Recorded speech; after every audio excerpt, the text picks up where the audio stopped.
किसी ने बहुत अच्छी बात कही है, जिसके मन का भाव सच्चा, जीवन में उसका हर काम अच्छा। नमस्कार दोस्तों, कहानी जंक्शन में आप सौનું સ્વાગત છે।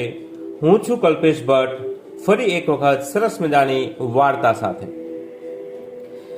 એક ધનાઢ્ય યુવાન ઉદ્યોગપતિ પોતાની નવી નક્કોડ મર્સિડીઝ હાંકીને ચલાવીને શહેરની એક ગલીમાંથી પસાર થઈ રહ્યો હતો।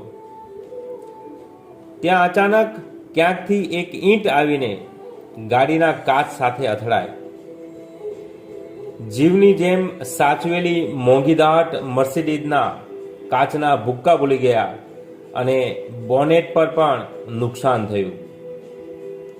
કાર રોકીને ગુસ્સાથી રાતો પીળો થતો એ બહાર આવીને જુએ છે તો એ ઈંટ એક નાના 10 કે 12 વર્ષના એક ટેણિયાએ ફેંકી હતી। ઉદ્યોગપતિએ એનો કાંઠલો પકડીને કરડાકીથી પૂછ્યું અને ગુસ્સો પણ કર્યો, શા માટે તે મારી કારનો કાચ તોડ્યો? મને ઈજા થયો હોત તો? તમને રમત સૂજે છે, પણ તને ખ્યાલ છે કે તે શું કર્યું છે અને આ હરકત કેટલી મોંઘી પડશે તેનું તને ભાન છે?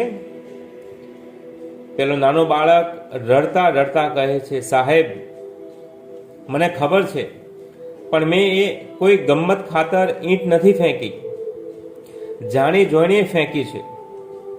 અહીં બાજુમાં મારો વિકલાંગ દિવ્યાંગ મોટો ભાઈ વ્હીલચેર પરથી ગબડી પડ્યો છે અને એને ખાસી ઈજા થઈ છે। હું એકલો એને મદદ કરવા સક્ષમ નથી। મેં પ્રયત્ન કર્યો એને વ્હીલચેરમાં બેસાડવાનો, પરંતુ હું એને બેસાડી ન શક્યો। એટલે ક્યારનો સૌ કોઈને રોકી રોકીને મદદ માટે બૂમો પાડતો હતો। મેં ઈશારા પણ કર્યા, ઘણી બધી ગાડીઓને ઊભી રાખવા માટે મેં પ્રયત્ન કર્યો, પણ બધા જ સડસડાટ અહીંથી જતા રહે છે।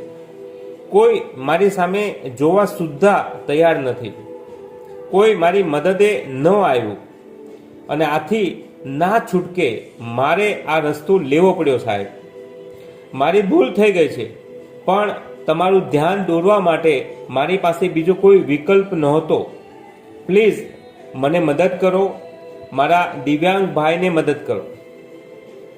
એ યુવાન ઉદ્યોગપતિનો ગુસ્સો શાંત થઈ ગયો। એને પણ થયું કે હા, મેં થોડી ઉતાવળ કરી દીધી। કંઈ જોયા વગર જ એણે પોતાનો જે બળાપો હતો એ કાઢ્યો હતો। એને થોડું મનમાં એ થયું, એણે પેલા બાળકના મોટા ભાઈને ટેકો આપીને વ્હીલચેરમાં બેસાડ્યો। કારમાંથી ફર્સ્ટ એડ બોક્સ લાવીને ઈજા ઉપર દવા લગાવી પાટો પણ બાંધી આપ્યો। પછી ટેણિયો પોતાની ભાઈની વ્હીલચેરને ધક્કો મારતો મારતો ઘર તરફ ચાલી નીકળ્યો। એ દિવસે ઉદ્યોગપતિએ કાર રિપેર તો કરાવી, પણ બોનેટ પરના એક ગોબાને એમ જ રહેવા દીધો।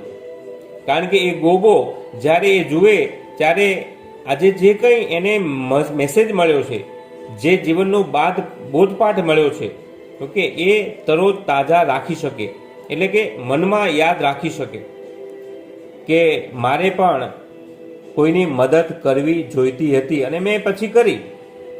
તો મિત્રો, આ સરસ મજાની નાની એવી વાતમાં મોટો મેસેજ એ રહેલો છે કે જીવનમાં ક્યારેય એટલી તીવ્ર ઝડપે ન જાઓ કે તમારું ધ્યાન ખેંચવા માટે કોઈકે તમારા તરફ ઈંટ ફેંકવી પડે।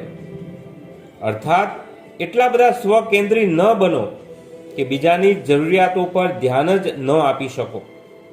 અહીંયા ઉદ્યોગપતિ ઊભો રહ્યો અને એના મનનો ભાવ પણ સાચો હતો અને એટલે ખૂબ સારું પણ થયું। જેમ મેં શરૂઆતમાં કહ્યું, કિસીને સચ ही कहा है, जिसके मन का भाव सच्चा, जीवन में उसका हर काम अच्छा। यहाँ पे जो युवान उद्योगपति था उसका मन का भाव सच्चा था, तो इसलिए उन्होंने छोटे लड़के को मदद की। तो आज इतना ही, मिलेंगे एक नई कहानी के साथ, एक नए मैसेज के साथ। और यदि दोस्तों मेरा ये मैसेज, मेरी कहानी आपको अच्छी लगती है तो मेरी चैनल कृपया सब्सक्राइब करें। यदि सब्सक्राइब की है तो जरूर अपने ग्रुप में उसे साझा करें, शेयर करें, लाइक करें, ताकि हमारा भी हौसला बढ़ता रहे। तो आज इतना ही। आपके भीतर बैठे हुए परमात्मा को मेरा प्रणाम। परमात्मा मेरा प्रणाम स्वीकार करे। धन्यवाद।